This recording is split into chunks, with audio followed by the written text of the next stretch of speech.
Welcome back to the Pride of Detroit POD cast. Before we get into a couple bit of roster news to talk about, I want to ask Jeremy something.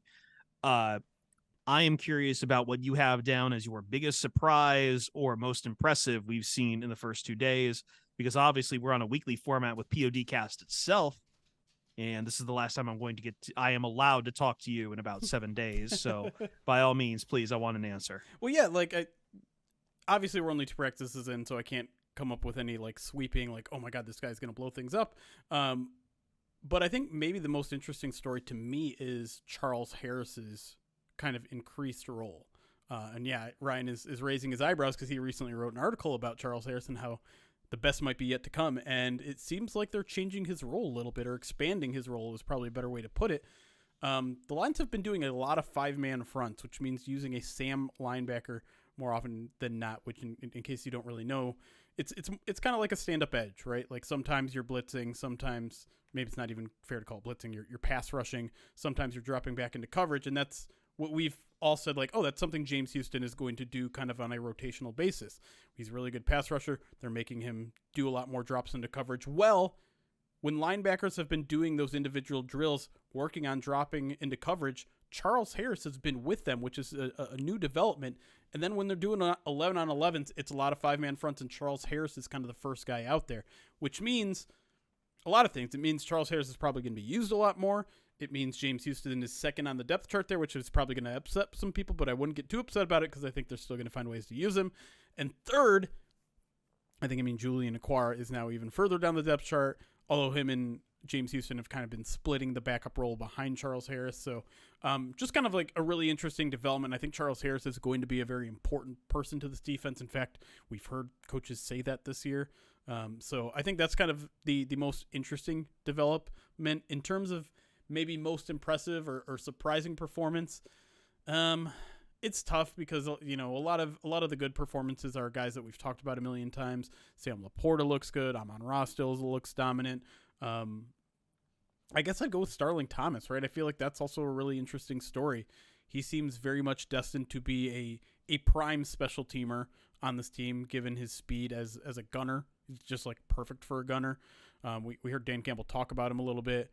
He's getting a little time with the twos with Emmanuel Mosley out. And so not a huge surprise. We did our bubble watch, Ryan, and basically everyone had Starling Thomas in. So maybe this isn't a complete surprise, but seeing him kind of follow up on the expectations as a rookie UDFA is something that's pretty good to see this early in camp.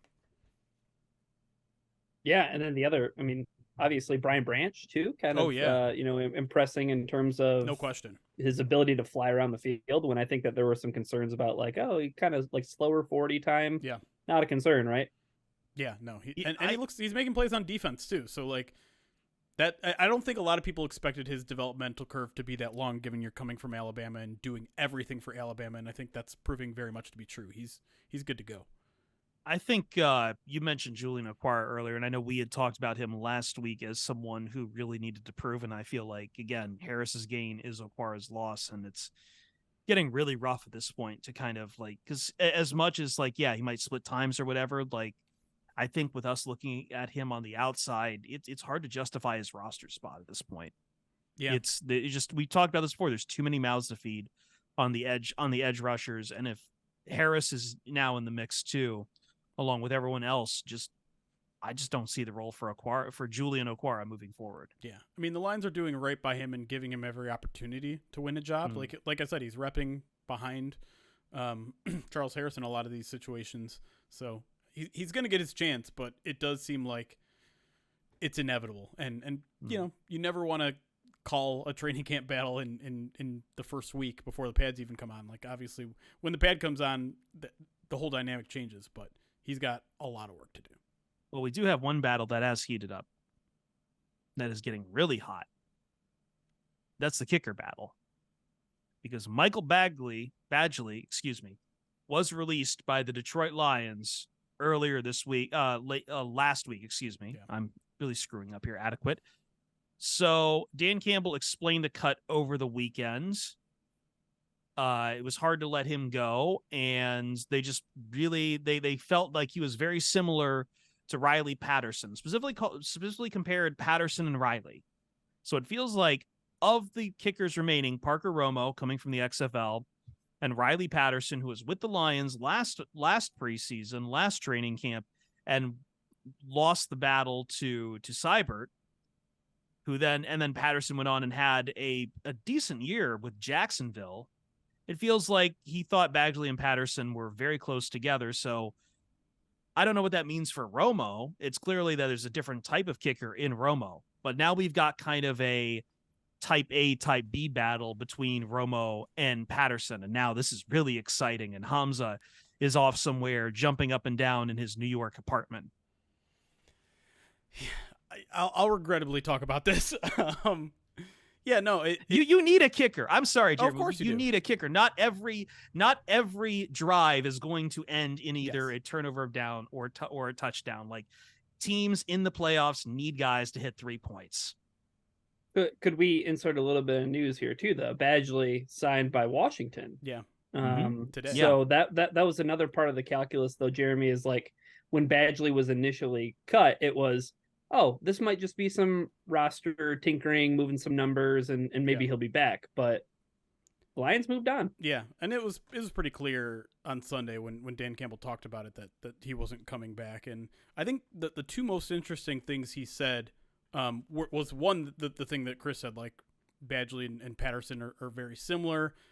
Patterson might have a longer career arc. I think they looked at Patterson's year and said, like, maybe that one got away from us. Maybe we made a mistake there. And to their defense, like, Seibert was the better kicker last camp. He got an injury, and so, like, that's not their fault. That, like, maybe Seibert, if he hadn't gotten injured, he would be the Lions kicker still, and we wouldn't have this. But I think it was close last year. I think they probably liked Patterson a lot, and then when he became available, like, we probably prefer this guy to Badgley.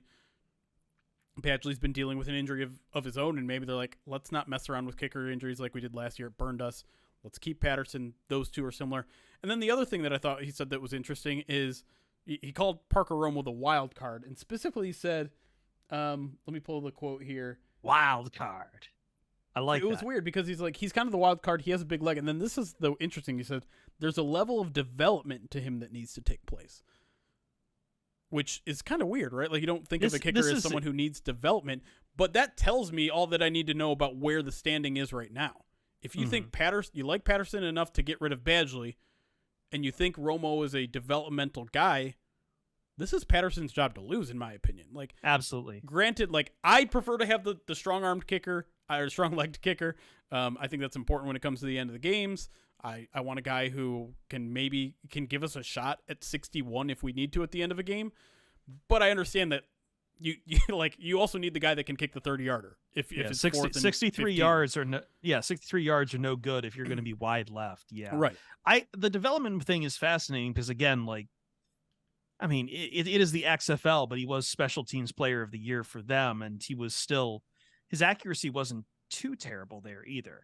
So maybe it's just a matter of, like, but look, at the end of the day, Patterson's seen and understands how things work in the NFL, and he had a full season with the Jaguars. He has more applicable time in the major league. You know what they say, when you have 3 kickers, you don't have one. So hopefully they've whittled it down and they can figure it out. I don't think anyone says that. Hey, and they're all perfect so far. They're all 5 for 5. Granted, they haven't kicked anything, I think, beyond like 42 or 43 yet, but so far so good. But are you charting like how they used to in the Madden minicamp modes? Like, if you kick it at a certain part, like, you get more points. So have you been tracking which ones are more down the middle? No. I think you should be doing that. Are they kicking from, it's like, the pride of Detroit sides difference? Are they kicking from, like, sides of the field, or from the what was the different hash marks? I don't know. Yeah. You're asking me way too many special teams questions, and also we're standing on the sidelines, not the end zone, so we can't really see how center is the kick going through the middle there. So, well, how far away are they from you? I don't know. I don't stop it. Stop it. You don't like kickers. I get it. Talk about your guy. You want to? Why are you dilly-dallying when your guy is the next topic? John Parker Romo is my guy too. Just want you to know that. Well, you should learn to say his name as he prefers it, which is Parker Romo. I know. It is. I know.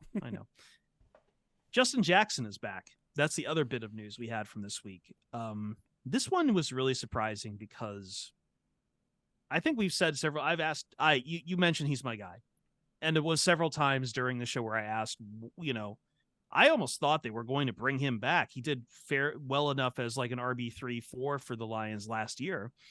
And yet we just, the offseason dragged on and on. I think what happened is maybe it sounds like he wanted to test the waters out there in free agencies again, and he's just come back to the Lions. So Justin Jackson is re-signed.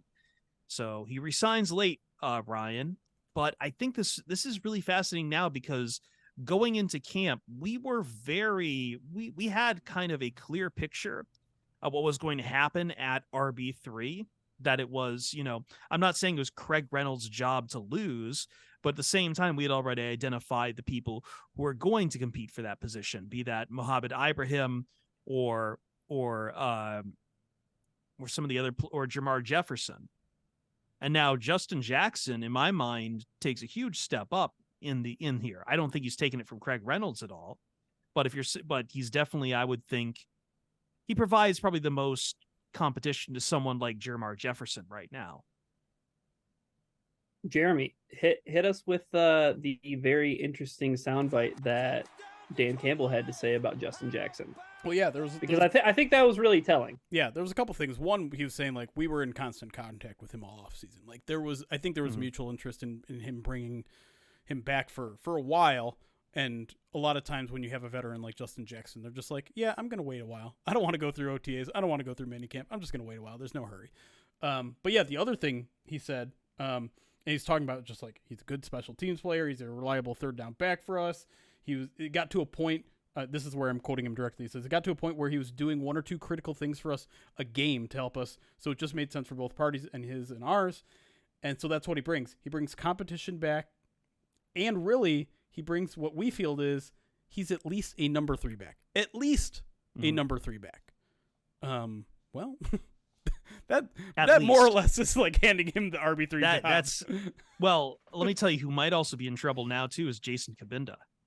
I did the profile on Kabinda, and as much as it sounds like, maybe the Lions would like to keep a fullback, the whole argument of keeping Kabinda at this point is special teams play. And Jackson brings you a lot of special teams play. Justin Jackson, here's the thing. Bottom line, the guy has done it, and he does it in a variety of different ways, right? Like when the Lions dealt with injuries with Craig Reynolds and they dealt with injuries with DeAndre Swift, who was the guy who was in the backfield? Justin Jackson was getting a lot of play on offense, not just special teams, but he's clearly a guy they trust, and he's a guy that they can definitely trust on third down and protecting the quarterback. Like, he definitely has the inside track to being running back 3. I think at this point, kind of with or without what Dan Campbell said, but with what Dan Campbell said, it's like, okay, like who's fighting for RB4 if that spot exists? It's a good question, because do you want someone that's like Justin Jackson that can do a little bit of everything, or are you looking for maybe a more specialized guy since you're further down the depth chart? Or are you looking for someone maybe developmental like Ibrahim too? You just want to keep him on the full roster if he's good enough. Like, certainly possible. And I don't know. I changes still the entire calculus. Yeah, I still tend to think it's Craig Reynolds, who is a guy who can do a little bit of everything, because you can't get enough of those guys. And if you're going to carry an RB3, maybe you're carrying him on the active roster, which means he's going to play special teams. I think special teams is going to be tough for someone like Mo. I think special teams is something that Jamar Jefferson has been working on, but we don't really know where he's at with that. So I still think it's likely Craig Reynolds next in line, but now it just really feels like the RB3 conversation just got shifted to RB4. Yes. Yeah, and I think it shifted to RB4, and it shifted to, do the Lions even bother carrying a fullback? Yep. Yeah. It's I don't know. So how would you say it right now? Like, or is that something where are you looking, Jeremy, looking at this competition going forward? Like, if it does shift to RB4, who has that inside track of those guys we laid out? Again, I still think it's Craig Reynolds. Like I said, he's the most proven special teamer of the group. He's a guy that can provide. Like, he's played some running back for this team and been productive at every aspect of it, right? As a runner, as a receiver, as a pass blocker. Like, I think he's capable of doing it all. It's just he's further along in his career. So if you prefer a younger option, if you prefer Jamar Jefferson, if Jamar Jefferson and Mo Ibrahim get close enough, then maybe you choose the younger option just because they're younger. I think the one other interesting wrinkle to pay close attention to is what we saw in Hard Knocks last year. All the input that you get from positional coaches. Deuce Staley's not here anymore, and maybe Deuce Staley was a huge Craig Reynolds fan, but is Scotty Montgomery? We'll see. But or maybe he was the reason why they kept bringing back Jermar Jefferson too. Like, this team is stuck by Jermar Jefferson in spite of quite a bit of injury history with him. Yeah.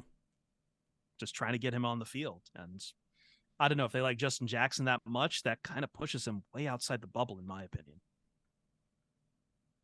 Let's take a quick break. When we come back, yes, we will talk about Denzel Mims. I think people got really excited about him, and it makes the wide receiver question even more hairy. And we'll ask Jeremy about it because I think you got to see a little bit of him in practice as well. So we'll see if the hype is real. And then but before we get there, I feel like I should just cede the floor to Ryan on a quarterback issue. I'll make him wait a little bit though, but it's his guy. We're getting to everyone's guys today, right? Right, Ryan? Yes, we are. And we will be talking about Theodore Edmund Bridgewater. That's right. The bigger Teddy. We will be right back on the Pride of Detroit POD cast.